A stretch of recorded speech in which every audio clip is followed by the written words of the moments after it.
evening and welcome to the April 25th regular council meeting. This evening's meeting is being held electronically for all the members of the public only, and in-person attendance is currently only limited for members of council and staff. Public attendance at meetings of council will be permitted beginning in May 2022. For this council meeting, members of the public may watch or participate electronically in this open meeting using any of the following methods.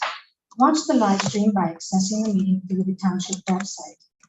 Members of the public interested in attending as an observer or who want to speak to any item were asked to submit the request in writing to the clerk's division to be sent a link to join the meeting virtually. Those who wanted to comment on a particular item but were not available to attend the meeting virtually were able to submit written comments to the clerk's division that have been provided to the mayor and council prior to the meeting and will form part of the public record. I'd now like to call the meeting to order, please, and can I have approval of the agenda?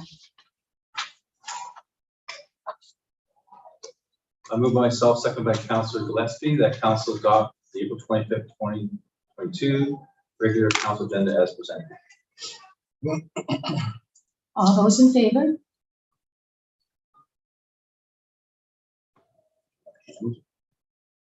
That's carried. Thank you, Council.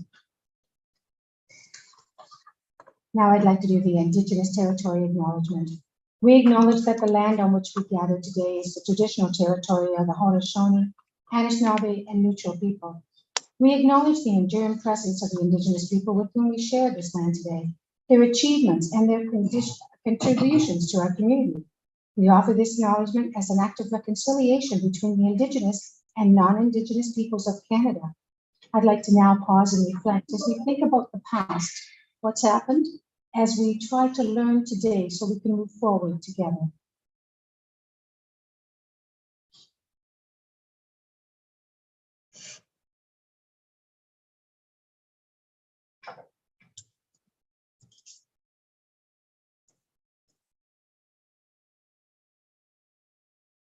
Thank you very much. Is there any disclosure of pecuniary interest or general nature thereof? Seeing none, there's no presentations. The first delegate, Cynthia is the first delegate here. Yes, he is. Yes, I he see is. him now. The first delegate is Daryl Fletcher, Chef D, regarding a concert at Myth Ridge Estates on Thursday nights, once per month from May to September 2027. Hi, everybody. Thank you for taking my time. As you well know, we're in the process of finishing up the deal to purchase Myth Ridge Estates. I've asked to come in front of you folks to talk about having concerts there on Thursday nights, one in May, one in June, one in July, and one in August. The time frame would be from 7 p.m. to 9:30 p.m. It's a hard stop at 9:30. In June, we would like to use a concert to raise money for the Willett Hospital. Again, having a band there, inviting everybody in. It will be pay as you can, and kind of go from there. That's kind of about what we're doing. The first one would be a blues. We're still working on trying to get Jim Cuddy. Those of you who know me, we do a lot of catering for Blue Rodeo and that, so we've been trying to arrange that to happen. If they can do it with the schedule, because I know the scheduling part of it has been a little bit chaotic because of COVID and them backing up their tour. So we're still working on that. I would have a better idea of the last two bands in the next 2 weeks. Thank you, Dale. Councilors, do you have any questions? Seeing none, thank you. There's a motion. Councilor Osman, please.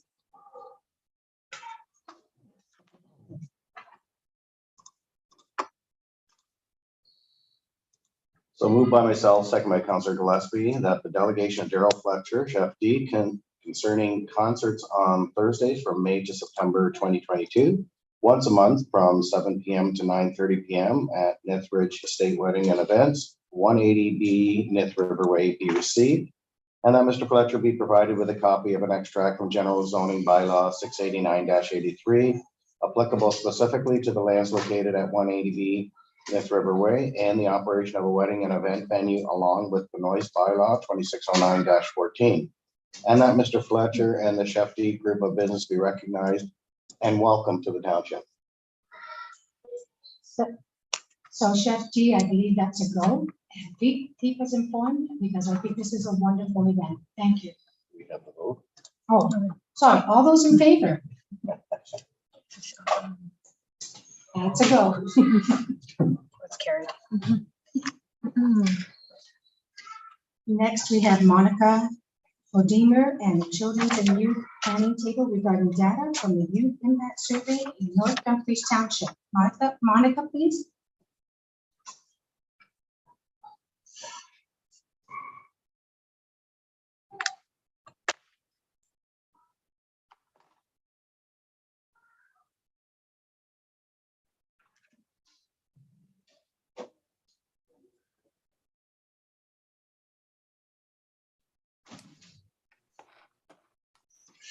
Allison, are you trying to speak? You're on mute here. Thank you. Was just letting you know you don't have Monica, unfortunately, but you do have me, Allison Pearson, and Gorenka Vukovic, and Adan Imran, and Sylvia Condon from the Children and Youth Planning Table. I'm going to hand it over to Gorenka. Yes, thank you very much. Good evening, everyone. Thank you very much for having us this evening. As Allison said, there are a few of us, and we're very excited to share with you some of the data from young people in the community. So we are from the Children and Youth Planning Table and have some exciting information to share with you this evening. First, let me just tell you a few things about ourselves, including me. My name is Gorenka Vukovic, and I'm the co-chair of the Children and Youth Planning Table. So who we are, the Children and Youth Planning Table, we are over 60 organizations around the table who are fully committed to the health and wellness of our children and youth in our community. We are not just any collaborative, but we are the go-to group in Waterloo Region for system level and youth well-being work that spans across all of our cities and townships. We are what we like to refer to ourselves as pan-regional. And you may know a few members of our committee from your community, any of the 4 school boards, the Family Counseling Center of Cambridge and North Dumfries, as well as the YMCA of 3 Rivers sits with us on this collaborative. Who is all involved is lots of wonderful adults and youth committed to this work. We are 748 adults from around the community and over 300 young people. And together we're focused on impacting child and youth well-being in our community. And now I'd like to invite Allison just to say a few words about what youth well-being means to us and the work that we do. Thanks, Allison. Thanks, Gorenka. So when we talk about child and youth well-being, we actually are talking about 9 different dimensions or domains. And I'm imagining these are areas that would jump to your mind as well when you're thinking about well-being. Things like learning, health, being happy and respected. And foundational to these 9 is the area of belonging. The membership of the CYPT has really come to appreciate how foundational that is to well-being when it comes to the lives of young people. And we tend to see that when good things are happening with well-being, or I'm sorry, with belonging, we tend to see good outcomes in other spaces for our youth. And when we sought about trying to understand how young people are doing in our community, we partnered with UNICEF Canada and created something called the Youth Impact Survey. This is a first of its kind tool in Canada, which asks directly to young people about these 9 different domains. We ran the survey as the first community in Canada in 2020 as a pilot. And then last year, we were able to do a more fulsome rollout and heard from over 1,000 young people across the cities and townships. And we're excited to bring to you some of those results today. For your awareness, when we look as a community across Waterloo Region as a whole, we have a concerning picture emerging as we come through 2 years of the pandemic. We have one bright spot. We have some reports of bullying that look better in 2021 compared to 2020. But in other cases, we see trends that are headed in the wrong direction. Areas such as self-reported mental health, civic engagement, reports of self-reported physical health, and belonging continues to be 20 points off of where we were as a community prior to the pandemic. So now I'd love to hand it over to Adan, who's going to tell you a bit more about the specific picture in North Dumfries.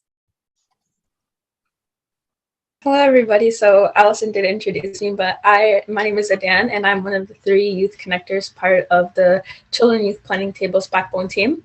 And basically my role as a youth connector was to help connect young people with this opportunity for their voices to be heard and express youth voices to adults as youth.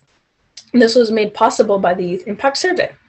It was more than exciting to reach over 1,000 young people from across the region when we did the survey in 2021. And on the screen, you'll see a quote from one of the 25 participants from the North Dumfries Township. This youth says, "The pandemic and how much more stressful school has become. It keeps me awake at night and is an awful thing hanging over my shoulders."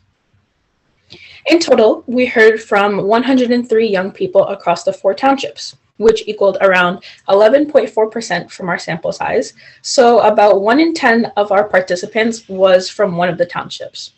So you'll be able to receive a link from us to the full summary report of the Youth Impact Survey, as well as a report that has been disaggregated by geography. And today I will share just a few of the slides that draw your attention to some of the information from young people in the townships. So we can see here that the sense of belonging was the highest for young people in the townships. However, it's also incredibly important to note that for about 1 in 4 young people in the townships, it was weak.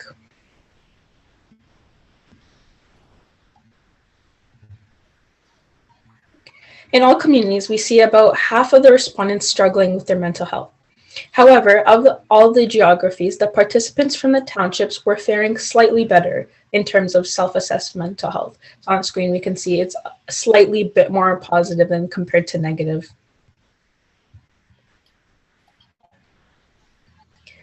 So the question on the screen is, have you ever had to temporarily live with family or friends in your car or anywhere else because you had nowhere else to live? So this question looks at hidden homelessness, experiences participants might have had, such as temporarily living with family or friends or even in their car. And although the rate was lowest in the townships at about 1 in 20, we wanted to be sure to draw your attention to the housing insecurity. So if you think about an average classroom, that could be likely that the reality of the student in each classroom, in each school in your township. We also know that since January of this year, that our Children and Youth Planning Table organizations are reporting increasing housing needs of families they serve, which is concerning to many.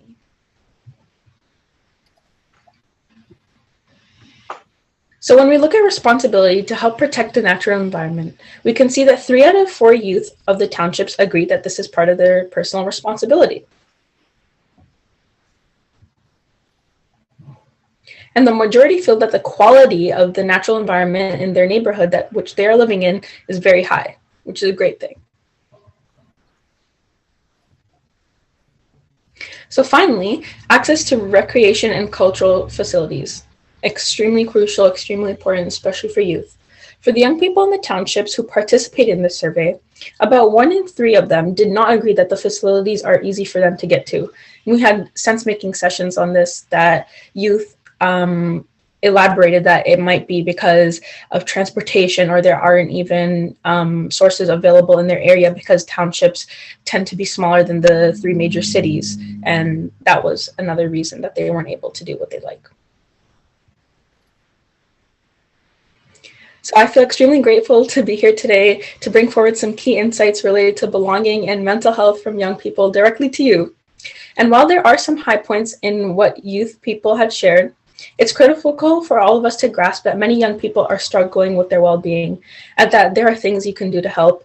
And one of the Youth Impact Survey participants had said, actually use it. Don't just look at it as a theoretical thing you could do someday. Actually do it. Referring to actions, a lot of adults always promise youth that, yes, we will do this for you. They make lists of what they will be able to do for youth, but youth don't see any of that happening, and they really do want to see a change, especially for young people in this generation. They want all the adults who have authorities to use this information, use everything you have, and create action-based plans on it so youth do see a change in this generation, in this environment. Thank you so much. I'm so grateful to be here. Thank you. Thank you very much, Adan, for sharing that. Certainly our commitment to supporting our children and youth includes hearing the voices of our youth across our communities. So thank you for letting us share these data results this evening. Do you have any questions for us? I don't see any questions. Thank you for an excellent presentation. And can I have the motion, please, Councillor McCreary? Moved by myself and seconded by Councillor Rowland, that the delegation from the Waterdeep Children and Youth Planning Table be received with thanks, and that the data from the Youth Impact Survey for North Dumfries be referred to the Leisure and Community Services Department and the Senior Management Team for further review and consideration. All those in favor? That's carried. Thank you. Thank you, ladies. Thank you very much.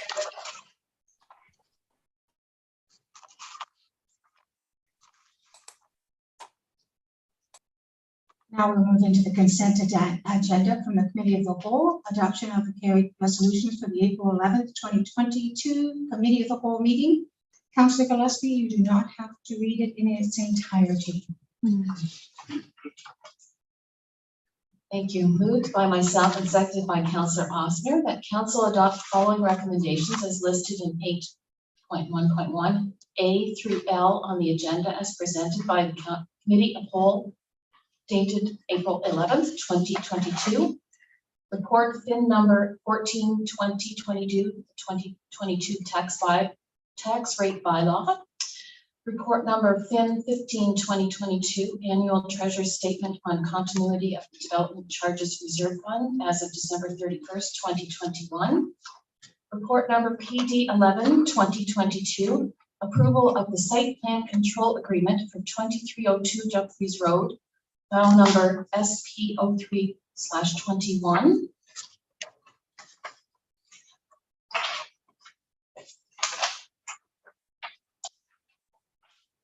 Report number PD 12/2022 approval of site plan control agreement for 2029 Boda Avenue, file number SP0122. Report number PD 14/2022 pre-servicing agreement 2499026 Ontario Limited, Perimeter Development Corporation, subdivision file number 30T87043. Report number REC08/2022 Winter Park Use.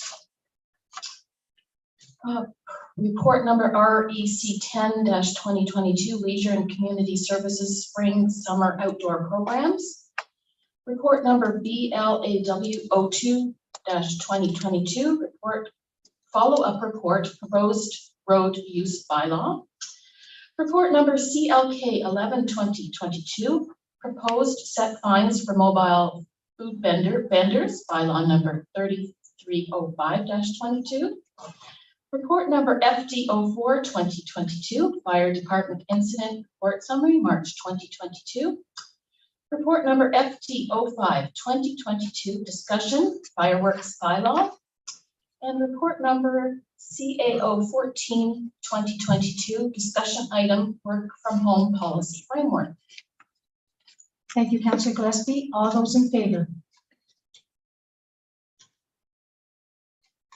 That's carried. Thank you.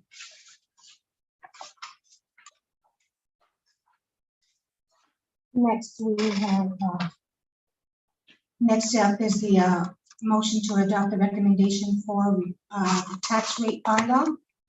Councillor Osner, please. Oh, I'm sorry, I missed the minutes.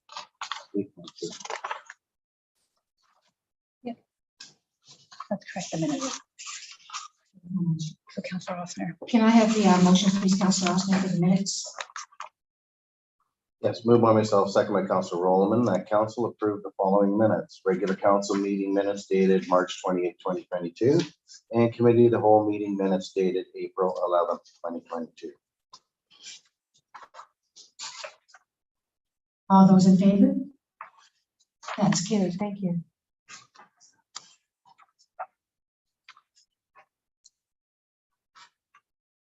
And next we have the report on PN 16-2022 financial update from the March 31st, 2022 to be received.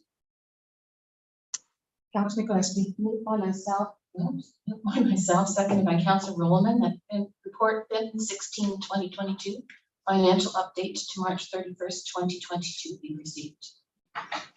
All those in favor? That's carried, thank you. And next up, we have report number CAO 15-2022 disconnection from work policy. I believe, no, it says financial update. We're doing council.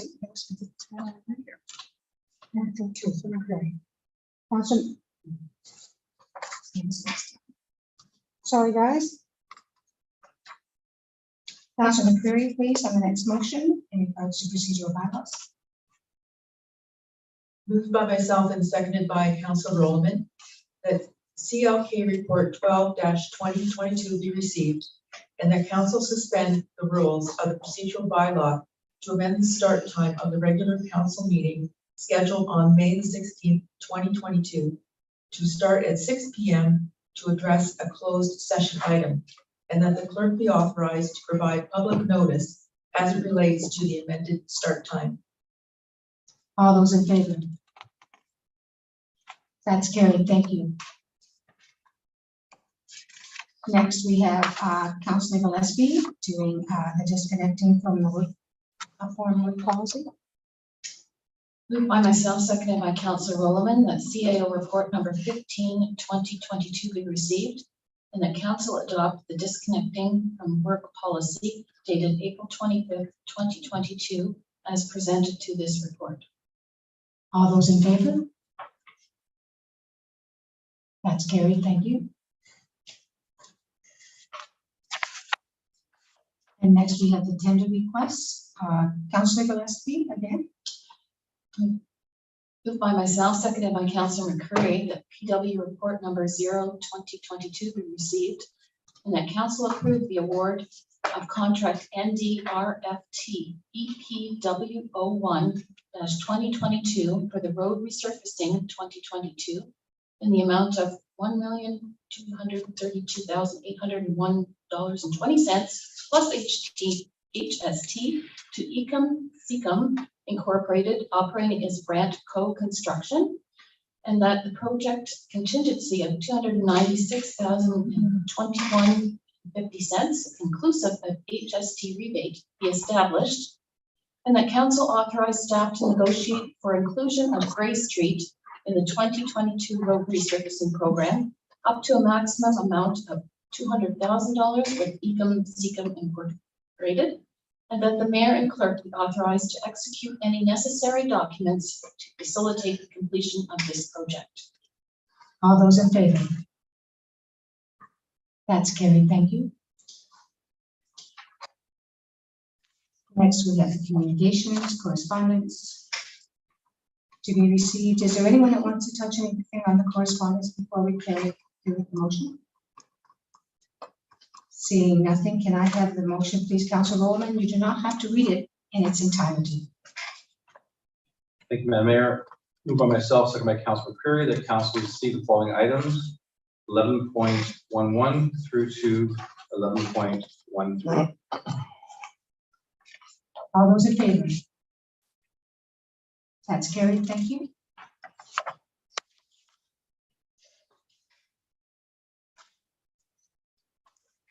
Next, we have the following bylaws. Begin our first and second reading. Councilor Gillespie, please. Oh, yeah. This is first. No, this is not. I'm sorry. I'm sorry, I interrupted business. I believe Councilor Bowman, you wanted to bring forward an item. Madam Mayor, earlier today, an email was circulated to myself and I think maybe Councilor Rossman and yourself regarding an ongoing issue at the Cenotaph in downtown Air. I know we've discussed this in the past. The public is asking now if we take some sort of measures to at least sign that skateboarding should not be allowed at the Cenotaph, and also to look at potentially some sort of either a bollard or a chain and alert system around the Cenotaph to prevent people from skateboarding or sitting on the cenotaph facing it in any way. So I guess the question would be is, do we want to have a discussion about that, or does the rec staff have some sort of suggestions for us? Ms. Winters, do you like to make a presentation or report?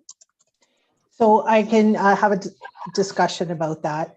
Back in early January, council had asked us to look into bollards. We have some existing ones that are in storage, but we were just trying to come up with a solution on how to install them. They do need to be sandblasted. They also need to be powder coated, and then they would have to be installed properly. And just the sandblasting and powder coating of each bollard would cost us about $500 per bollard. And then there's the cost of the chain itself. We currently do not have any budget money for that. At this time, I do not know how much the installation would cost for any of that, for those bollards to be installed. Temporarily, we have a solution that we could come up with to purchase some stanchions with some, it's a plastic type of chain. They're weighted, that they could be placed around the cenotaph. In addition, I was suggesting that maybe we have a sign that is more of an information sign that explains what the purpose of a cenotaph is for those who may not know, and have that posted, as well as some no smoking signs. The chain is not going to stop a skateboarder should they want to, step over, or anybody for that matter. It's not going to step over it, but it may be a deterrent, at least to, cordon off the area itself. That's our temporary solution for now. It's about a $200 solution, as opposed to, the unbudgeted of the other bollards, if we were to go forward with that. Thank you. I also wonder if we can run a social media campaign in regards to respecting this area. Any other comments or suggestions, councilors? Councilor Austin. Thank you, Madam Mayor. Through you to Karen. So exactly what area is going to have this plastic chain around? Is it going to be immediately around the cenotaph, or is it going to be around the bulk of the urban plaza where the planters are?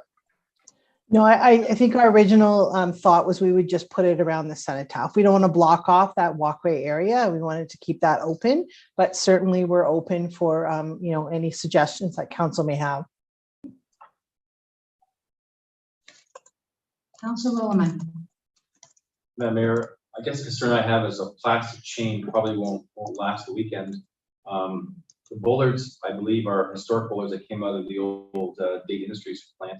So it would be nice to see those restored, and to have some sort of metal chain attached to that, maybe air welders and like the supply chain for us.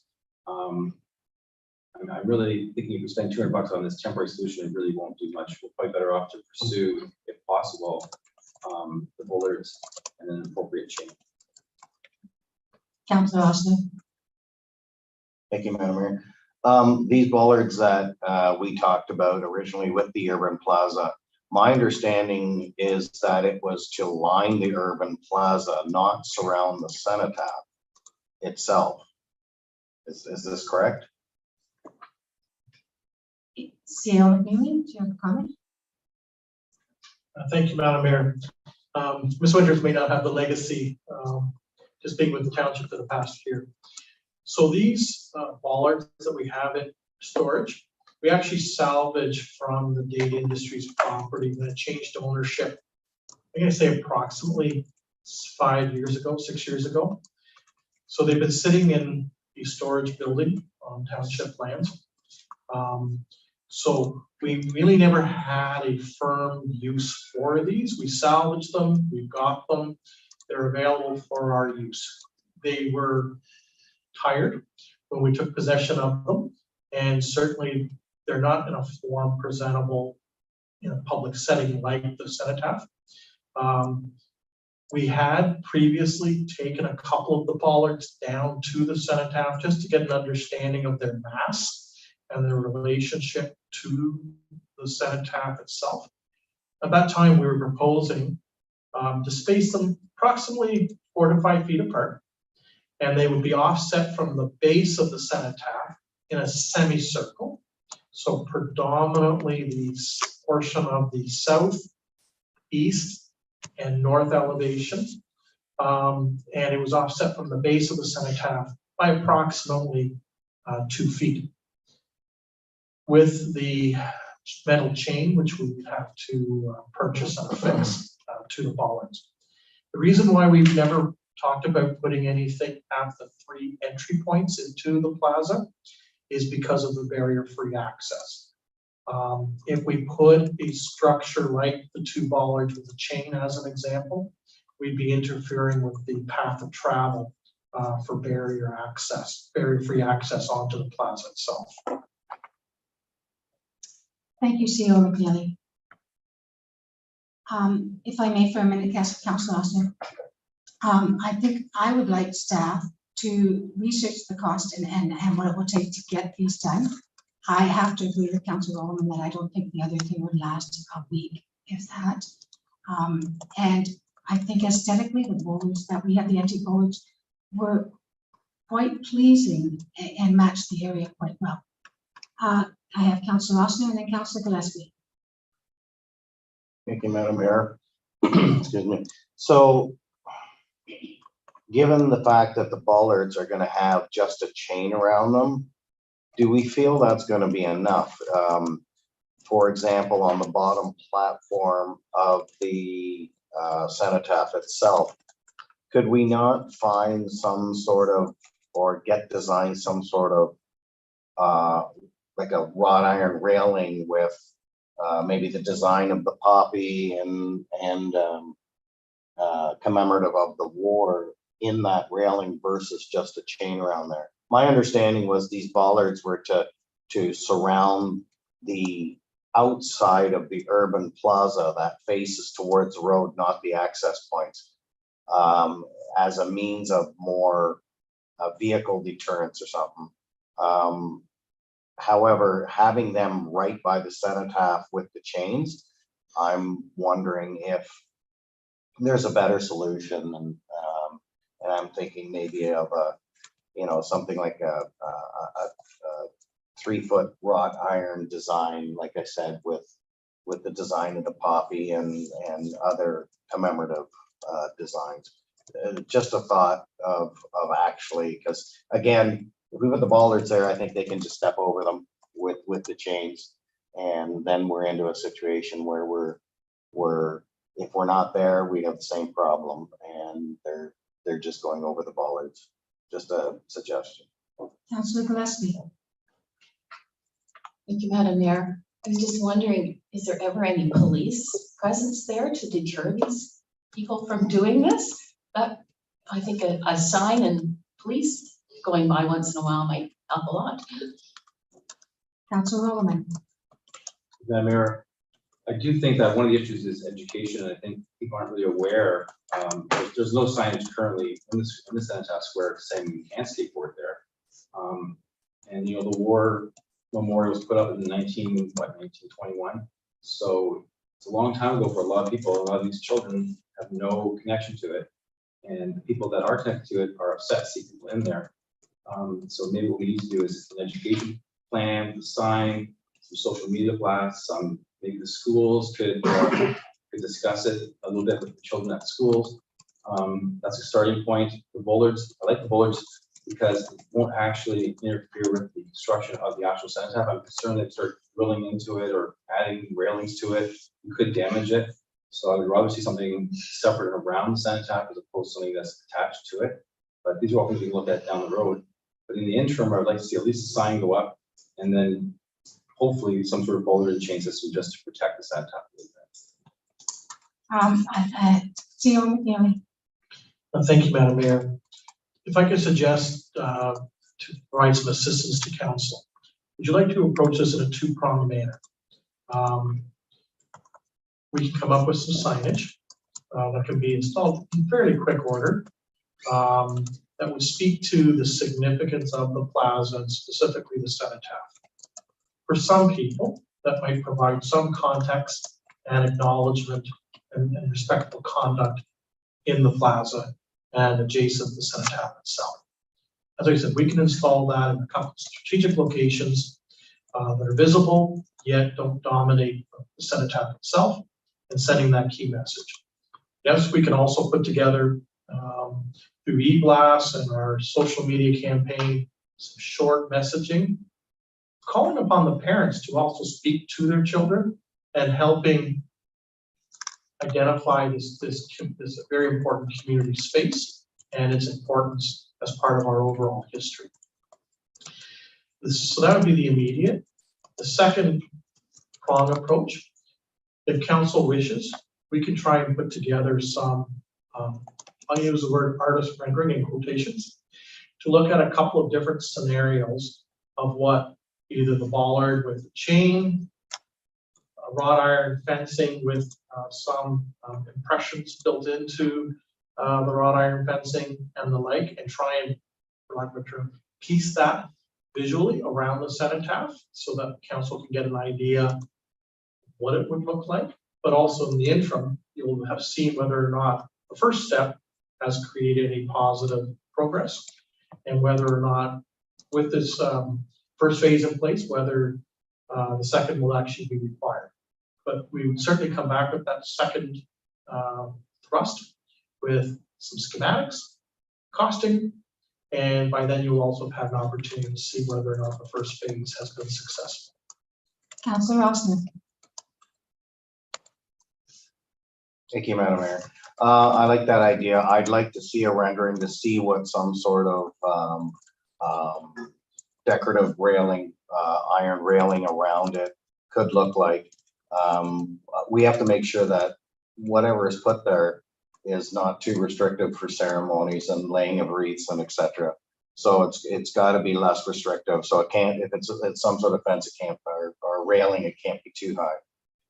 It's just, again, if the whole idea of us doing this is to keep skateboarders and bicycles off of there, I don't think that a chain is going to do it. However, even if it's a 2-foot fence, 3-foot, whatever, or railing, whatever it is, 2 feet, just something that, yeah, we're not going to get over this, and even when we get over it, there's not enough room to ride. Because what they do is they jump up, they bounce off, and they come down. So yeah, it'd be great to see. I like that suggestion. See some renderings, see what some things can look like, and you know, if the bollards with the chains look the best and does the job, then great. If there's another suggestion or solution, then that would be good too. CEO McNally. Thank you, Madam Mayor. I guess my concluding statement also is, I'll use the word monitoring and where necessary enforcement. We have had over the past couple of years some isolated incidents of loitering in or adjacent to the square, and by law enforcement, when they've been on their patrols, have made a point of stopping in and speaking to the youth. For the most part, that friendly reminder has been successful in moving people along. I am pleased to note this past Saturday, as part of Earth Day, an office, we were set up in Centennial Park. An officer was on foot patrol through the downtown and came into Centennial Park as part of his patrol. So there has also previously been an ask on days when the public is out and about to patrol cars and walk the downtown and meet people and liaise with the business owners. And certainly I can attest firsthand that was present this past Saturday. So I hope it's also something that we continue to witness through the spring, summer, fall time period. Thank you, CEO McNally. Just one comment I have is that whatever sign we do, I'd like it to be not just a sign. I'd like it to have, the soldier at rest or the poppy on it. I want to be a decent size, that it's seen by the road and recognizable. I want the sign to reflect the honor and the dignity of the cenotaph. So we'll look forward to what staff brings forward. Thank you. So now moving on, we have Councillor Gillespie. Councillor Gillespie, you get a lot of reading tonight. Gets the reading of the first and second reading of the bylaws. Thank you. Moved by myself, seconded by Councillor Rowland, that the following bylaws be given first and second reading. Bylaw number 3314-22 being a bylaw to authorize the execution of a site plan control agreement between the owner 9492607 Canada Inc. and the Township of North Dumfries. Bylaw number 3316-22 being a bylaw to adopt the estimates of all sums required during the year and to fix tax rates and provide for a levy and collection of municipal, region and educational taxes for the year 2022. Bylaw number 3317-22 being a bylaw to authorize the execution of a site plan control agreement between the owner Gary Swiggers and the Township of North Dumfries. Bylaw number 3318-22 being a bylaw to regulate and control operations in the Township of North Dumfries. Thank you, Councillor Gillespie. All those in favor? That's moved. Thank you. And now, Councillor Osner, not to leave you out, would you please read the third reading of the bylaws?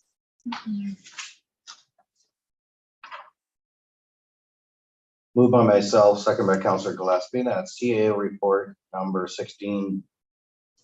Sorry, I think that's the wrong one.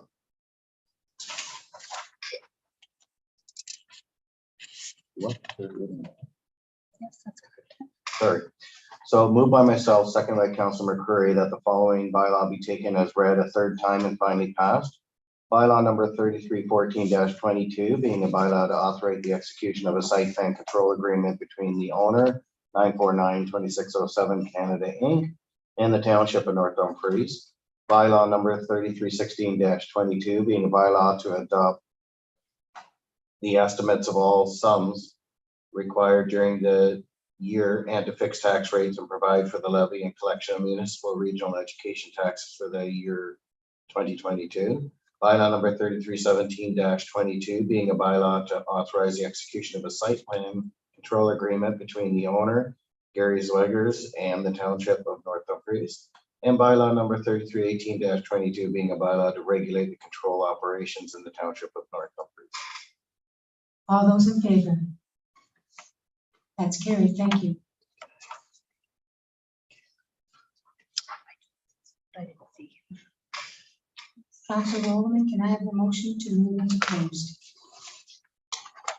Moved by myself, second by Councillor Osner, that council move into a closed meeting session at 7:42 p.m. Under Municipal Act Section 2392C to continue discussion related to report number CAO 16-2022, proposed or pending acquisition or disposition of land by the municipality or local board, Act Section 2392C. All those in favor? Carried. Thank you. Do we? You can just, Do you want to start your video? Oh, sorry. Are we ready, Cynthia? Cynthia's just gonna look if we can reconvene the live stream or not. Yeah, it doesn't look like it, so. Okay, Does that mean we just so carry on? you can carry on. Go ahead. Okay. So Cynthia's recording it. Thank you. So coming out of close, there's nothing to report. We've given direction to staff. Now we'll go to confirmatory bylaw, please. Councillor McCreary.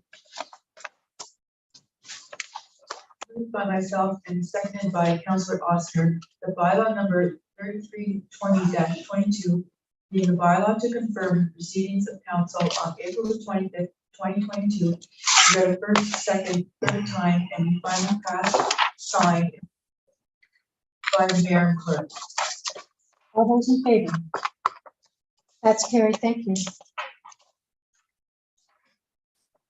And now we will go to the adjournment, please. Moved by myself and seconded by Councillor Roman that whereas business before this regular council meeting has been completed at 8:21 p.m. and be it resolved that this meeting adjourns and meets again April 26th at 7 p.m. for a public planning meeting. All those in favor? That's carried. Thank you.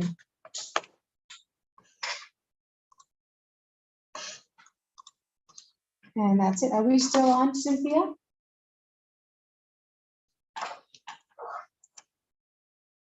Are there any questions from the media that we are aware of? No, nobody registered. So we're done.